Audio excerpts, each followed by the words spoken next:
거친 파도 날 향해 와도 주와 함께 나아오리. 폭풍 가운데 나의 영혼 잠잠하게 주를 보리라. 거친 파도 날 향해 와도 주와 함께 나아오리. 폭풍 가운데 나의 영혼 잠잠하게 주를 보리라.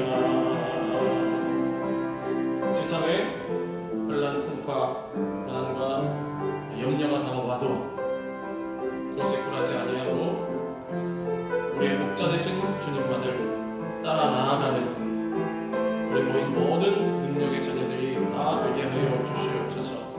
우리가 피할 피난처는 우리 주님밖에 없으니 시간에 고백하오니 선하시고 자비하시고 은혜가 무궁하신 우리 하나님께서 늘 우리 귀한 영혼들을 받아주옵시고 세상에서 우리가 정답을 찾지 아니하고 늘 주님 앞으로 나와 간구하고 기도할 때에 부르짖는 모든 기도에 응답하여 주옵시고 이 시간 주님 오셔서 우리를 만나주시사 우리 모두가 큰 은혜 받는 시간 되게 하여 주옵소서.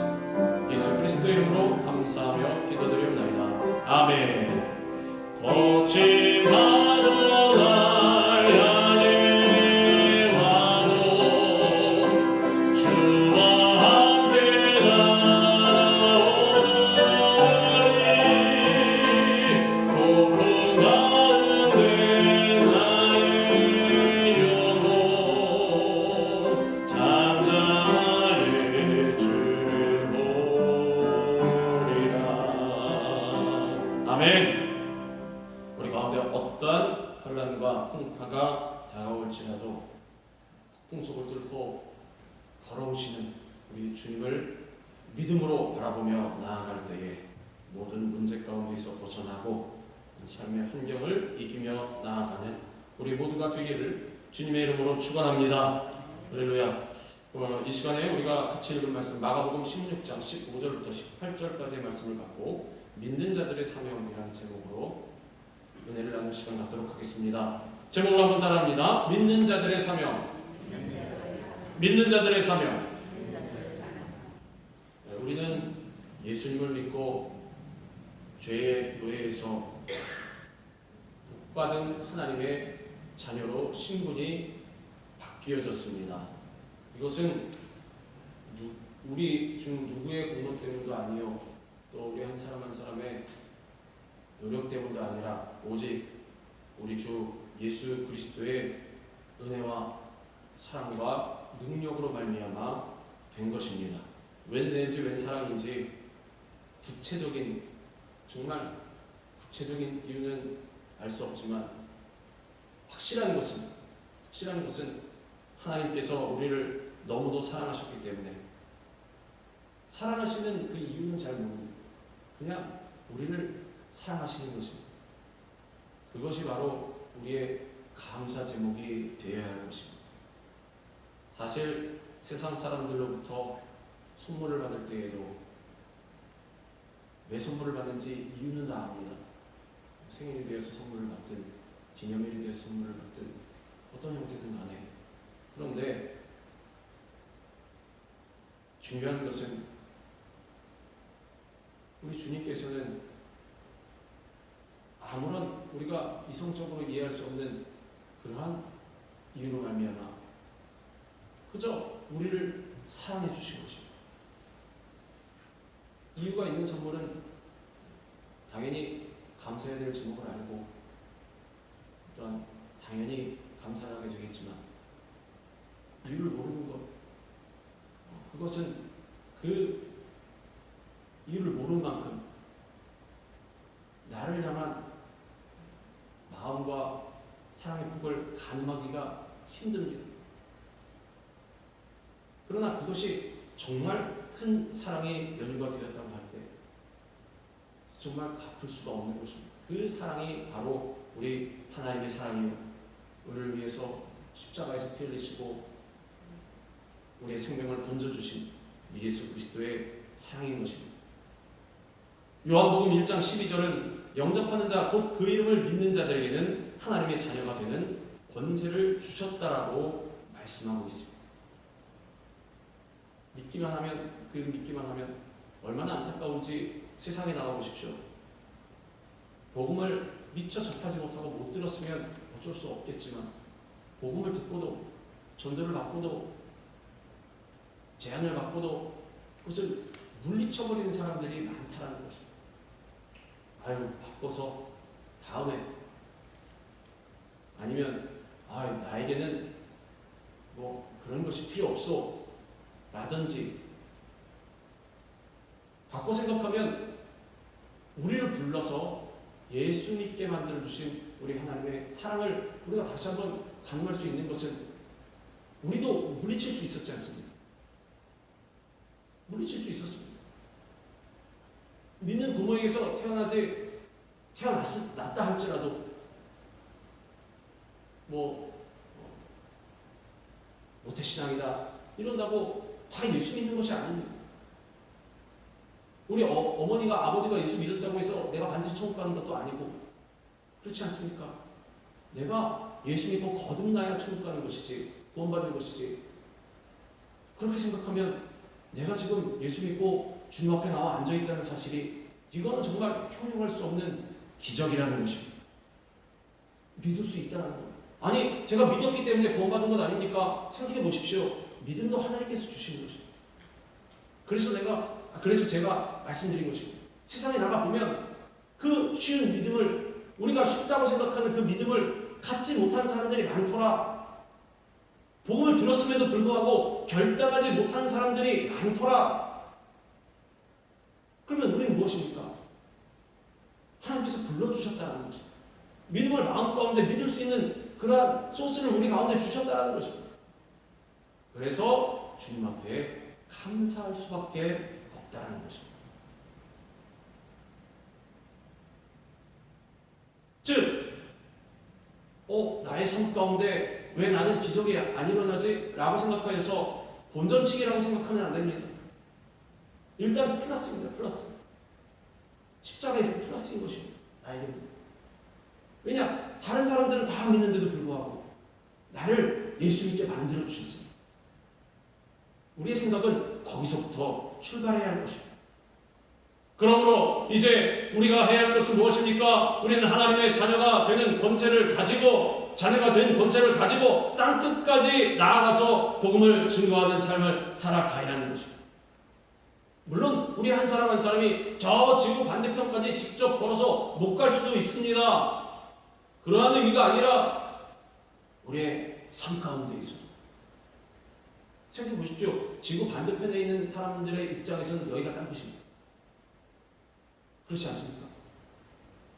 땅 끝까지 가려고 하기도 전에 우리 바로 옆에 있는 이웃들, 가까운 곳에 있는 사람들, 우리 가족들, 우리 부모 형제, 복음을 전할 곳은 무궁무진합니다. 거기에 가서 복음을 증거하는, 더 나아가선 선교의 사명 같이 동참하고 감당하는 것, 나간 선교사가 되든 보내는 선교사가 되든 여러 가지 면으로 할 수 있는 방법이 많이 있습니다. 하나님께서 나에게 주신 달란트대로 이 모양 저 모양으로 땅끝까지 복음을 증거하는 삶을 살아가야 한다는 것입니다. 예수님께서 승천하시기 전에 제자들에게 명령하셨습니다. 오늘 본문에 나오는 말씀인데 15절에 너희는 온 천하에 다니며 만민에게 복음을 전파하라. 이 말씀을 하시고 예수님께서 올라가셔서 승천하셔서 하나님 보좌 우편에 앉으신 것입니다. 보좌 우편에 앉으시기 전에 모든 제자들에게, 모인 모든 사람들에게 너희는 온 천하에 다니며 만민에게 복음을 전파하라.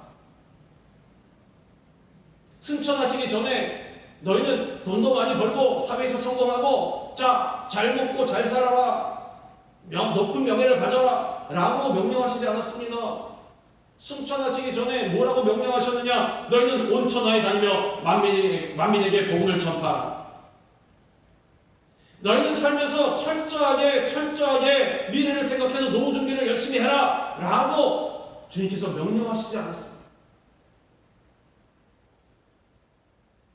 너희는 공부 열심히 해서 다른 사람들에게 자랑거리가 되라 라고 명령하시지 않았습니다.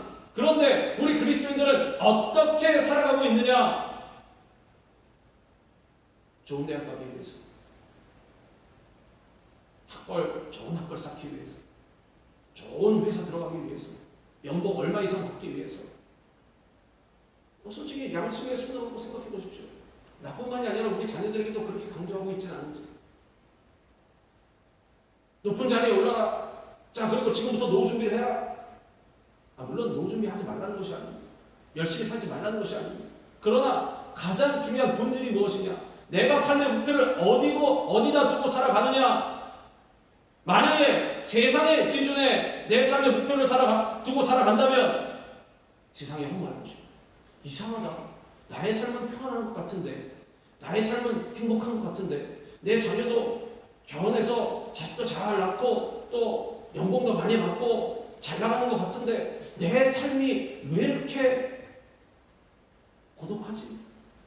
의미가 없지? 힘들지? 왜 무료하지? 생각해 보십시오.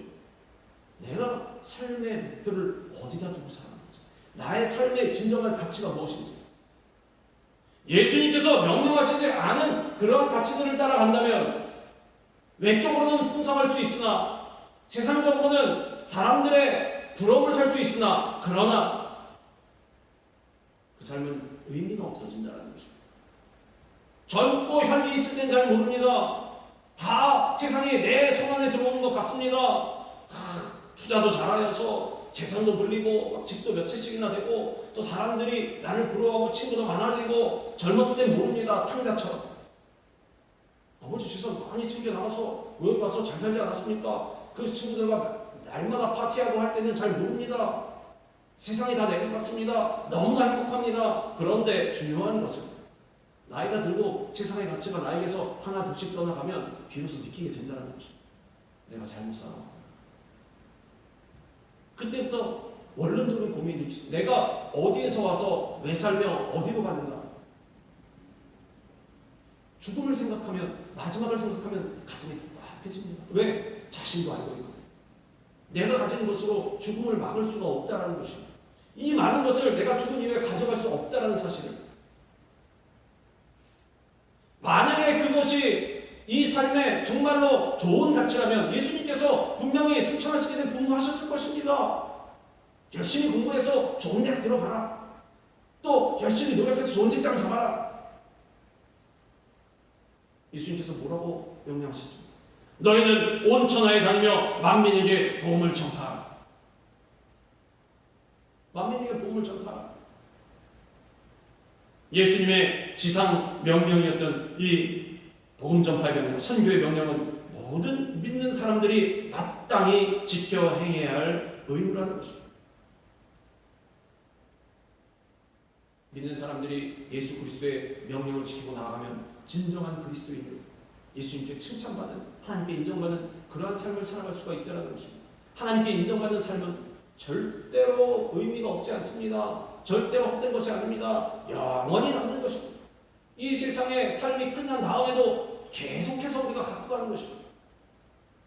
돈을 다 놓고 가더라도, 집을 다 놓고 가더라도, 자동차를 다 놓고 가더라도 예수 그리스도의 지상명령을 지키고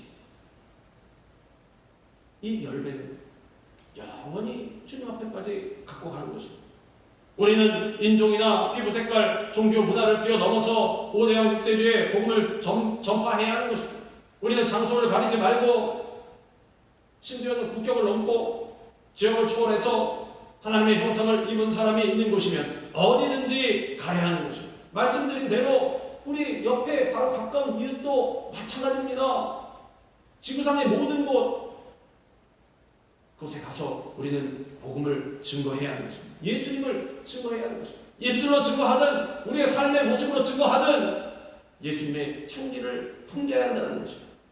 죄로 인해 멸망할 수밖에 없는 사람들이 새롭게 될 수 있는 유일한 통로는 예수 그리스도를 믿는 것이기 때문에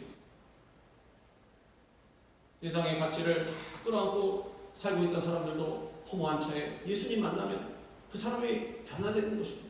삶의 의미를 발견하게 되는 것입니다.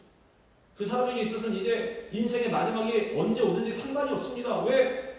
그때가 하나님께서 나를 불러주시는 때이기 때문에 할렐루야 하고 달려가는 것입니다. 그런데 그렇게 삶을 살아가지 아니하고 준비하지 않은 사람들은 마지막 때가 되보십시오. 박상에게 마지막 때가 되고 가기 싫다고 나 죽겠다고 살려달라고 발버둥 치는 것입니다. 그렇게 마지막을 맞이하신 분들이 많이 있습니다. 너무 안타까워. 그런데 찬양을 부르는 중에 기쁘게 할렐루야 하며 너희도 예수 잘 믿다가 나중에 천국에서 만나자. 내 고백하고 찬양을 부르는 가운데 주님 품에 안기는 그런 분들이 또 많이 있습니다. 복음이란 좋은 소식을 말하는 것입니다. 그리고 기쁜 소식을 말하는 것입니다. 예수님은 친히 사람들에게 오셔서 좋은 소식이 되셨습니다. 예수님은 죽인 자들을 먹이셨습니다. 그리고 가난한 자들을 돌봐주셨습니다. 사회의 가장자리로 내몰린 사람들, 사회 외곽에 있는 사람들, 소외된 사람들, 이 사람들의 존엄성을 회복시켜 주셨습니다. 너희도 하나님의 귀한 자녀다. 하나님의 형상을 입은 자들이다. 그리고 귀신을 쫓아내시고 병든 자를 고치시고 더 나아가서 죽은 자를 살려주셨습니다. 죽은 지 나흘이 넘어서 썩은 냄새가 나는 나사로도 주님께서 살려주시지 않았습니다. 그러므로 우리가 전해야 할 복음은 예수 그리스도인 것입니다. 죽은 자를 살리시고 소외된 자들을 하나님의 자녀로 만들어주시는, 복받은 사람으로 만들어주시는 우리 예수님을 나가서 증거해야 할 것입니다. 예수 그리스도가 구세주이심을 증거해야 합니다. 하나님의 아들 예수 그리스도께서 죄인의 구주가 되시기 위해 성령으로 잉태하사 사람으로 이 땅에 오시고 십자가에 죽으시고 부활하셔서 하나님 우편에 앉으시고 마지막 때에 다시 오셔서 믿는 자에게 영생을 주시고 믿지 않는 자에게 영벌을 주신다는 이 복음의 원리, 복음의 소식을 나가서 증거해야 하는 것입니다. 어려운 것이 없습니다. 아주 간단 명료합니다. 오직 예수님만이 유일한 구원의 길이 되는 것입니다.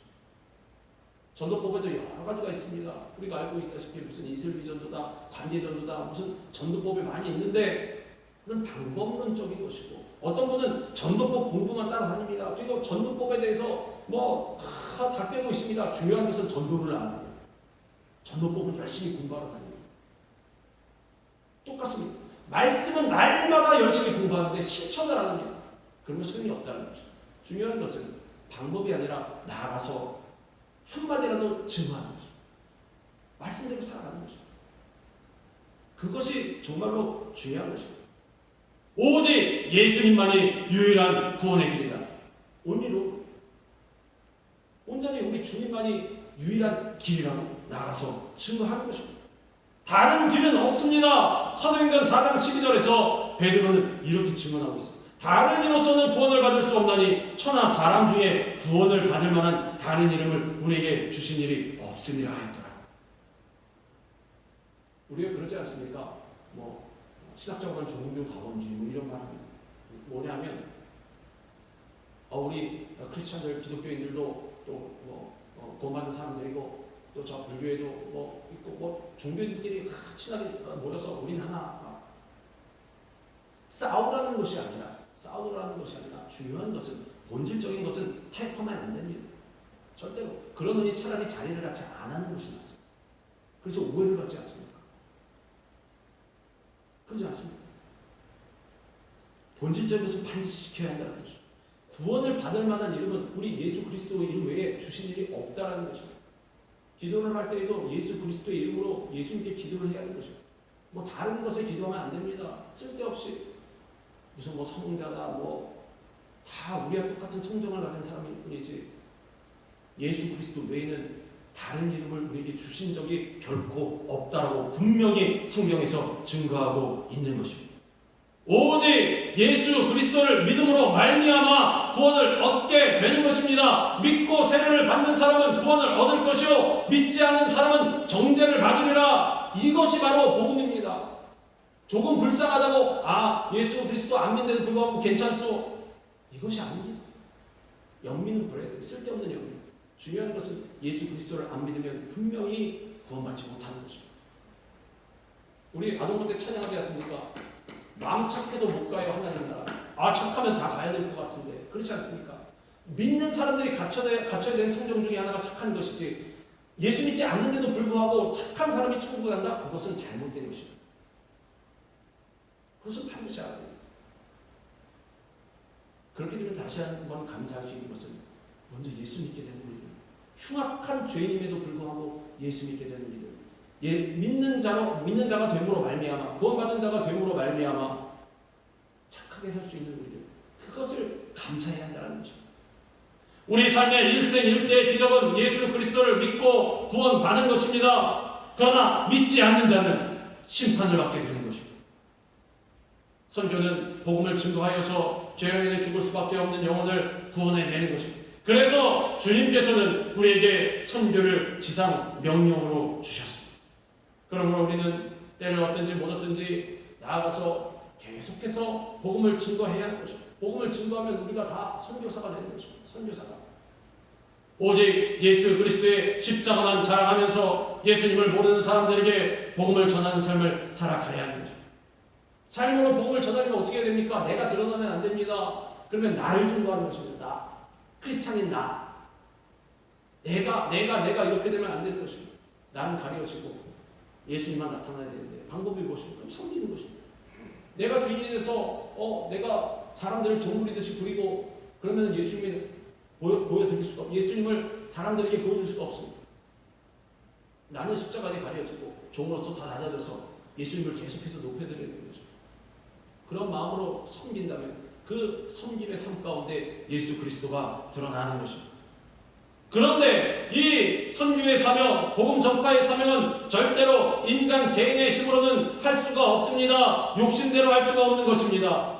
열심히 공부만 한다고 되지가 않습니다. 선교는 성령의 능력으로 하는 것입니다. 오직 성령이 너희에게 임하시면 너희가 권능을 받고 예루살렘과 온 유대와 사마리아와 땅끝까지 이르러 내 증인이 되리라 하시니라 분명히 말씀하셨습니다. 우리 주님께서 성령을 받아야 복음을 증거할 수 있다는 것입니다. 그래야 복음의 능력이 나타납니다. 그러므로 우리는 온 천하 만민에게 복음을 전파하는 주님의 이 명령을 완수하기 위해서 성령 충만 받고 성령 충만함 받음으로 말미암아 복음의 진내 사명을 감당해야 하는 것입니다. 성령 충만 받으면 어떻게 됩니까? 담대해집니다. 사람이 눈치를 안 봅니다. 그렇다고 해서 아나무인이 되는 것이 아니라 예는 바른데 분명히 정도를 걸어가는 사람, 불의와 타협하지 않는 사람, 부끄러움이 없는 그러한 삶을 살아가는. 사실 예수 그리스도를 증거하지 못하는 이유가 무엇입니까? 내 자신이 부끄럽기 때문입니다. 부끄럽기 때문에. 부끄럽지 않은 사람은 당당하지 않습니다. 근데 왜 당당하지 못하느냐? 부끄럽기 때문에. 그럼 어떻게 됩니까? 성령 받고 부끄러운 사람은 청산해야 됩니다. 그리고 나아가서 당당하게 주님을 증거할 수 있어야 하는 것입니다. 예수님께서는 우리에게 복음 전파의 사명을 맡기실 때 선교 명령만 하시는 것이 아니라 복음을 능히 전파할 수 있는 능력과 따르는 표적도 함께 주십니다. 예수님은 12제자를 파송하시면서 복음 전파의 능력도 함께 주셨다라는 것입니다. 마가복음 3장 14절에서 15절에 이렇게 말씀합니다. 이에 12를 세우셨으니 이는 자기와 함께 있게 하시고 또 보내사 전도도 하며 귀신을 내쫓는 권능도 가지게 하려 하심이로라. 우리에게 능력을 주신다는 능력을 주신다는 것입니다. 예수님께서 복음을 전하는 자들에게 표적이 따르게 하시는 이유는 사람들로 하여금 표적을 보고 믿게 하기 위해서입니다. 예수님께서 오셔서 표적을 행하신 것도 그런 의미에서라고 말씀하시지 않았습니까? 표적 보고 체험하고 좋아서 집으로 돌아가는 것이 아니라 표적을 보고 예수 그리스도를 믿으라는 것입니다. 하나님 믿으라는 것입니다. 우리에게도 허락하십니다. 우리가 사는 동안에 생각해 보십시오. 많은 간증이 있을 것입니다. 어떻게 이런 순간을 지나왔는지, 어떻게 이러한 일이 일어났는지, 어떻게 이렇게 타이밍이 잘 맞는지, 어떻게 나를 이런 길로 지금까지 인도하셨는지 생각해보면 기가 막히는 일들이 많이 있습니다. 그것이 다 주님께서 허락하시는 능력이요 표적인 것입니다. 그냥 그랬구나라고 지나가면 안 됩니다. 왜? 우연은 없으니 하나도 없다고 주님께서 분명히 말씀하셨습니다. 우리가 걸어온 길이 다 그냥 걸어온 것 같아도 하나님께서 인도하셨다라는 것입니다. 주님의 치밀한 계획 가운데 다 예정되어 있었다라는 것입니다. 우리는 아무리 노력해도, 아무리 우리가 애를 쓰고 힘을 발휘해도 주님의 손아귀에서 빠져나가지 못합니다. 다 주님의 손 안에 있는 것입니다. 그렇기 때문에 또 감사해야 합니다. 그건 무엇입니까? 그 주님께서 허락하시는 놀라운 기적과 은혜와 표적을 사용하여서 복음을 증거해야 한다는 것입니다. 표적은 복음을 효과적으로 전파하기 위한 도구가 되고 예수님을 믿고 복음을 전하는 하나님의 자녀에게 주시는 하나님의 능력입니다. 주님께서 한 사람 한 사람 분명히 다 주십니다. 자신이 깨닫고 있지 못할 뿐이지. 그러므로 우리가 예수 그리스도 안에 거하기만 하면 우리가 복음 전하는 환경과 장소와 그 상황으로도 그 권세를 가져갈 수가 있는 것입니다. 예수님은 천국 복음을 전파하신 후에 언제나 귀신 들려 고통당하는 자가 있으면 귀신을 명령하여서 쫓아내셨습니다. 예수께서 꾸짖어 이르시되 잠잠하고 그 사람에게서 나오라 하시니 귀신이 그 사람을 무리 중에 넘어뜨리고 나오되 그 사람은 상하지 아니한지라. 그러므로 예수님을 믿는 우리도 예수님의 이름으로 마귀를 쫓아낼 수 있어야 하는 것입니다. 마귀는 언제나 죽이고 도적질하고 멸망시키는 일을 합니다. 틈만 나면, 그래서 틈 탄다고 하지 않습니까? 조금의 틈만 나면 들어와서 우리를 도적질하고 죽이고 멸망시키려고 하는 것입니다. 원수가 오는 것은 도적질하고 죽이고 멸망시키기 위해서 온다고 분명히 말씀하셨습니다. 마귀는 하나님을 믿지 못하게 방해합니다. 우리 마음 가운데 의심을 집어넣는 것입니다. 야, 생각해봐라. 세상적인 관념으로 보편타당성, 합리성 뭐 이런 거 있지 않습니까? 세상의 기준, 잣대, 철학, 인본주의 문화 그런 것들로 다가와서 야, 상식적으로 생각을 해봐라. 야, 현실적으로 생각을 해봐라. 이게 말이 되냐? 야, 이렇게 되면 하나님이 불의하신 거 아니냐? 야, 이건 이렇게 돼야 되는 것 아니냐? 세상에 나가보십시오. 그런 소수 얼마나 많이 있습니까? 인간적인 잣대로, 세상적인 잣대로 보면 아, 이러면 안 되는 거 아니야? 라는 사건이 사실 많이 있습니다. 그러나 그럼에도 불구하고 우리는 하나님을 의심하면 절대로 안 됩니다. 그 의심의 틈을 누가 파고드냐? 사탄이 파고드는 거죠. 결국 어떻게 됩니까? 옆에 와서 누가 명석한 말로 세상적인 그러한 지식으로 와서 툭 찌르기만 하면 그 사람 풍선에 찔러서 펑 터지듯이 바람 슉 빠지듯이 금방 은혜가 빠져버리는 거죠. 믿음이 빠져버리는 거죠. 사탄이 와서 그렇게 합니다. 틈을 노려서 요만한 피눈으로 탁 찌르는 것입니다. 우리가 튼튼히 믿음의 방패로 막고 있지 아니하면 언제든 그런 하찮은 공격에도 무너질 수가 있다는 것입니다. 그래서 우리는 사탄을 쫓아내야 됩니다. 마귀를 대적해야 하는 것입니다. 복음을 해방하여서 육체의 노예, 탐욕의 노예가 되게 하고 부패한 마음의 원대로 행하도록 유혹하는 그 사탄을 예수 그리스도의 이름으로 내어 쫓아야 하는 것입니다. 마귀는 정치고 거짓말하고 더럽게 하고 악한 일을 하고 질병을 일으키고 배신하게 하고 사람들을 억압하고 죄를 짓게 하고 살인하게 하는 일을 하고 하나님의 말씀에 불순종하게 만듭니다. 믿음이 무엇입니까? 이유가 있어서 믿는 것이 믿음이 아닙니다. 그럴 만해서 믿는 것은 믿음이 아닙니다. 세상 사람들도 그러면 믿습니다. 그렇지 않음에도 불구하고 내가 이해할 수 없음에도 불구하고 믿는 것, 흔들리지 않는 것, 그것이 바로 하나님께서 바라는 믿음인 것입니다. 바라는 것들의 실상이 다가와야 믿는 것이 아닙니다. 믿음이 바로 바라는 것들의 실상인 것입니다. 믿음이 먼저입니다. 믿음으로 말미암아 바라는 것들의 실상이 이루어지는 것입니다. 우리는 흔히 믿을 때 자꾸 실상을 바랍니다. 증거를 내봐라. 이유를 내봐라. 그러면 안 됩니다. 의심하기 시작하면 그것은 사탄이 확 나중에는 어떻게 되느냐? 믿음도 저버리는 것입니다. 제가 말씀드리지 않습니까? 그런 의심으로 말미암아 신앙을 등져버리고 떠났다고. 그러면 안 됩니다. 믿음은 이유 없이 믿는 것입니다.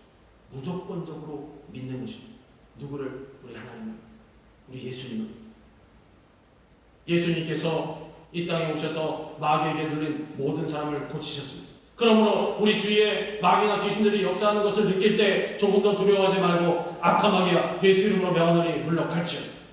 예수 그리스도의 열리신 보혈로 명하노니 이 더러운 귀신아 떠나갈지어다. 어떨 때는 마음 가운데 두려움이 임할 때가 있을 것입니다. 어느 날 아침에 일어났는데 마음이 두근두근하고 두렵고 이제 나는 삶을 어떻게 살아가야 하나, 나의 마지막은 어디인가 의심이 들 때가 있을 것입니다. 그때는 분명히 사탄이 틈타는 때입니다. 하나님께서 원하시는 것은 우리가 불안하고 두려워하고 뒤로 물러가는 것이 아닙니다.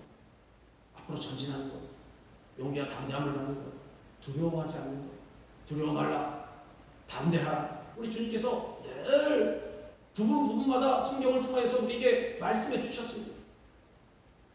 마귀를 대적하라, 그리하면 너희를 피하리라. 그러한 일이 있을 때마다 또한 흉악한 꿈을 꾼다든지 아니면 삶 가운데 어려운 문제가 발생해도 예수 이름으로 명하노니 내 삶의 틈타는 원수망에 물러갈지어다. 명령하며 사탄을 대적해서 내어 쫓아야 할 것입니다. 그런즉 너희는 하나님께 복종할지어다. 마귀를 대적하라, 그리하면 너희를 피하리라. 야고보 사도는 분명히 증거하고 있습니다.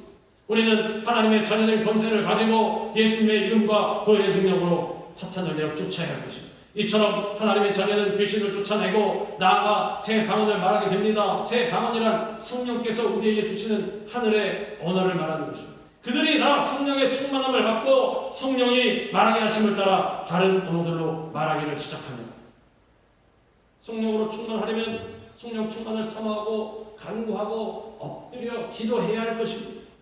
그 중에 방언으로 기도하는 것, 이게 하나님 앞에 영적으로 기도하는 것을 말하는 것입니다. 비록 인간의 언어로는 알 수 없지만 내 영혼이 하나님 앞에 부르짖어 기도하는 것입니다. 그래서 성령 세례 받은 사람에게 방언을 표적으로 주시는 것입니다. 물론 방언을 안 주시는 경우도 있습니다. 그러나 그런 눈에 보이는 방언을 받든 안 받든 간에 중요한 것은 무엇이냐? 열심히 주님 앞에 기도하고 또 부르짖고 기도하고 부르짖고 기도해야 한다는 것입니다. 기도의 호흡은 절대로 끊어지면 안 됩니다. 그 중에 방언으로 기도하면 하나님의 영, 성령이 우리를 통해서 대신해서 기도해 주십니다. 방언으로 기도하면 기도하기가 수월한 것은 맞습니다. 방언으로 주님 앞에 기도하면 1시간이건 2시간이건 지치지 않고 기도할 수가 있습니다. 방언 기도가 우리에게 유익이 되는 것은 사람의 말로 할 수 없는 기도를 방언을 통해서 할 수 있기 때문입니다.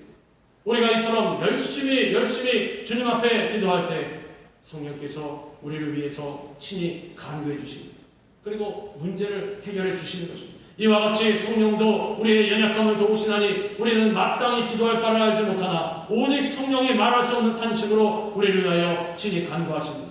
기도조차도 우리가 연약함으로 말미암아 감당하지 못할 때 성령께서 우리를 대신해서 기도해 주신다는 것입니다.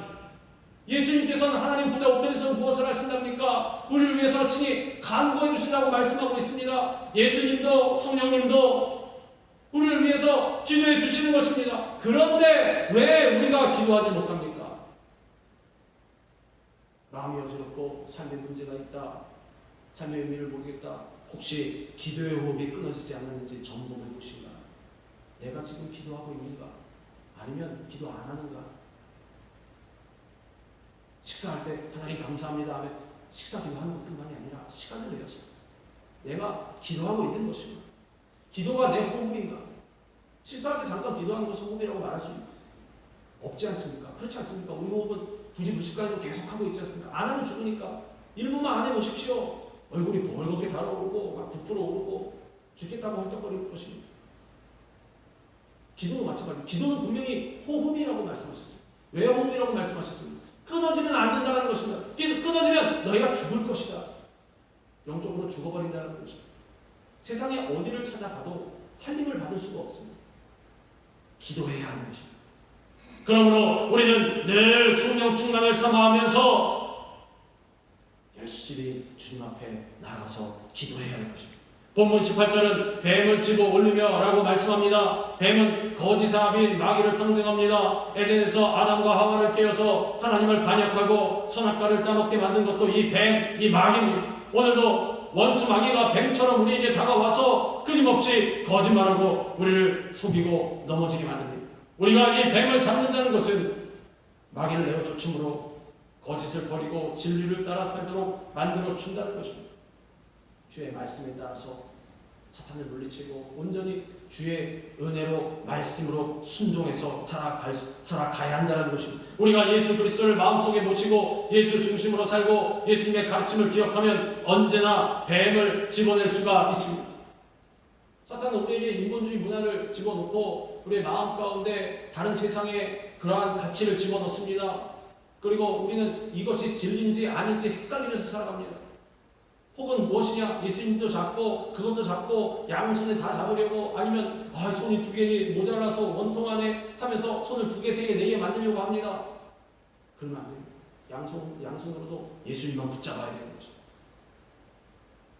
이 손은 무엇입니까? 뱀을 집어넣고 세상의 문화, 그리고 오락, 세상의 가치, 돈, 명예 이런 건 다 집어내고 이 2 손으로 예수님만 붙잡아야 한다는 것입니다. 그러므로 예수님을 믿고 성령 받은 사람은 예수 이름으로 성령의 능력으로 사탄을 내어쫓고 우리 인생에서 세상의 헛된 뱀들을 다 집어낼 수가 있는 것입니다. 예수님께서는 믿는 자들이 무슨 독을 마실지라도 해를 받지 않는다라고 말씀하셨습니다. 독은 우리의 삶과 계획을 회방하고 해를 입히는 것입니다.